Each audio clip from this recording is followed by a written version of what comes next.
इस एपिसोड के माध्यम से सुनाई गई कहानी वास्तविकता का दावा नहीं करती है।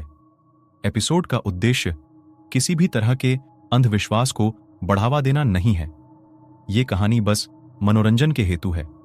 कहानी शुरू करने से पहले आप अपने अपने हेडफोन लगा लें। दोस्तों, यह कहानी 4 दोस्तों की है, जिनका नाम विवेक, मोहित, सोहन, योगेश है। ये चारों अपनी कॉलेज की पढ़ाई की वजह से अपने अपने शहरों से बाहर दिल्ली में रह रहे थे। ये अपने कॉलेज के हॉस्टल में नहीं, बल्कि कॉलेज के पास ही बने रेंट के रूम में रहते थे। रेंट ज्यादा होने की वजह से यह चारों एक रूम में एक साथ ही रहते थे। ये जिस घर में रहते थे वो 3 मंजिला था और हर मंजिल में 4 कमरे थे। किसी कमरे में 3 लड़के रहते थे, किसी में 2 और किसी में 5। हर कोई अपने बजट के हिसाब से रहता था। कॉलेज की पढ़ाई करने के लिए अपने शहरों से बाहर आए हुए ये चारों लड़के भी बाकी सब लड़कों की तरह ही थे। ये भी अपनी कॉलेज की लाइफ को बहुत मजे से जीना चाहते थे। कभी ये पार्टी करते, कभी रात देर तक बाहर रहते, कभी मूवीज जाते, कभी क्लब जाते। ऐसे ही एक दिन वह चारों अपने कमरे में बैठे थे। आज उनकी परीक्षा खत्म हुई थी और वह चारों के चारों परसों कुछ दिन के लिए अपने अपने घर जाने वाले थे। परीक्षा खत्म होने के बाद आज वो चारों काफी दिनों के बाद रात एक साथ बैठकर बहुत सारी बातें कर रहे थे।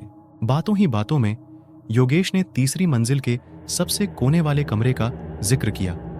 तीसरी मंजिल का सबसे कोने वाला कमरा, उस फ्लैट में रहने वाले लोगों का मानना था कि वो कमरा बहुत मनहूस है, क्योंकि जो लड़के उस कमरे में रहे उनके साथ कुछ ना कुछ गलत हुआ। कुछ तो मरते मरते बचे और एक लड़का तो वहां ही मर गया था, इसलिए वो कमरा अब बंद ही रहता था। योगेश ने ये बात करके उस कमरे में जाने का बोला। उस समय उन चारों लड़कों ने थोड़ी शराब पी रखी थी, इसलिए सब योगेश की बात पर हां करने लगे और उस कमरे में जाने के लिए तैयार हो गए कि तभी विवेक ने यह बोलकर इसका मजाक उड़ा दिया कि ये तो बहुत लोग करते हैं, पता नहीं कितने लोगों ने आज तक ये किया है। ऐसे बंद कमरों में जाना ये कोई ज्यादा बड़ी बात नहीं है। ये बोलते हुए विवेक ने उस कमरे में जाकर ओइजा बोर्ड खेलने का बोला। विवेक की ये बात सुनते ही चारों दोस्त इस बात से सहमत हो गए, पर उनके पास कोई भी ओइजा बोर्ड नहीं था। इसलिए सोहन ने बोर्ड बनाने का सोचा और उन्होंने एक पुराने से कार्डबोर्ड पर ओइजा बोर्ड बनाया, बिल्कुल वैसा जैसे आज तक उन्होंने फिल्मों में देखा था। और थोड़ी ही देर में वह बनकर तैयार हो गया। वे चारों अपने कमरे से बाहर चुपके से 3rd फ्लोर में जाने लगे। उस समय उस मकान पर ज्यादा लोग नहीं थे, क्योंकि परीक्षा खत्म होने के बाद कुछ बच्चे तो अपने अपने घर चले गए थे। कुछ ही कमरों में बच्चे थे, इसलिए उनको जाने में मुश्किल नहीं थी। हल्के कदमों की आवाज के साथ वो 3rd फ्लोर पर चले गए। अब उनको उस कमरे को खोलना था। उन्होंने कमरे का दरवाजा खोलने की कोशिश की, लेकिन वो जाम हो चुका था। जैसे ही उन्होंने जोर लगाकर दरवाजा खोला, एक ठंडी हवा का झोंका आया और कमरे के अंदर का तापमान अचानक से गिर गया। कमरे के अंदर जाते ही उन्होंने देखा कि दीवारों पर अजीबोगरीब निशान बने हुए थे, जैसे किसी ने नाखूनों से खरोंचें मारी हों। उन्होंने दरवाजा और कमरे की सारी लाइट बंद कर दी। फिर चारों दोस्तों ने ओइजा बोर्ड को कमरे के बीचों बीच रख दिया और उस बोर्ड के ऊपर एक शराब की बोतल का ढक्कन रख दिया। उन्होंने एक एक करके अपने हाथ बोर्ड पर रखे और अपने साथ लाए एक मोमबत्ती बोर्ड के साइड में जला दी। विवेक ने पूछना शुरू किया, क्या यहां कोई आत्मा है? ये बोल के चारों दोस्त शांत हो गए। कमरे में एक सन्नाटा सा छा गया। विवेक ने फिर से वही पूछा, पर अभी भी कुछ नहीं हुआ। अब मोहित ने सवाल पूछने का बोला। मोहित ने धीमी आवाज में पूछा, क्या जो लड़का इस कमरे में मरा था, क्या वो इस कमरे में है?